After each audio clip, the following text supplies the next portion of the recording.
రాష్ట్ర వ్యాప్తంగా 2-3 రోజుల నుంచి విస్తారంగా వర్షాలు కురుస్తున్నాయి. ఈ క్రమంలోనే బంగాళాఖాతంలో కొనసాగుతున్న ఆవర్తనం ప్రభావంతో దక్షిణ తెలంగాణ జిల్లాలతో పాటు దక్షిణ కోస్తా, రాయలసీమ ప్రాంతాల్లో మోస్తరు నుంచి భారీ వర్షాలు కురిసే అవకాశాలు ఉన్నాయని హైదరాబాద్ వాతావరణ శాఖ తెలిపింది.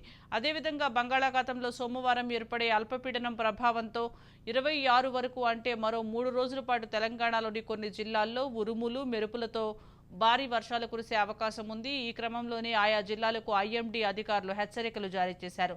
ముఖ్యంగా జనగామ, సూర్యాపేట, నల్గొండ, భువనగిరి, రంగారెడ్డి, సంగారెడ్డి, నాగర్ కర్నూల్, భూపాలపల్లి, ములుగు, భద్రాద్రి కొత్తగూడెం జిల్లాల్లో మోస్తరు నుంచి భారీ వర్షాలు కురిసే అవకాశాలు ఉన్నాయని పేర్కొన్నారు. ఇక హైదరాబాద్ నగరంలో తెల్లవారుజాము వరకు కురిసిన వర్షానికి రోడ్లన్నీ జలమయమయ్యాయి.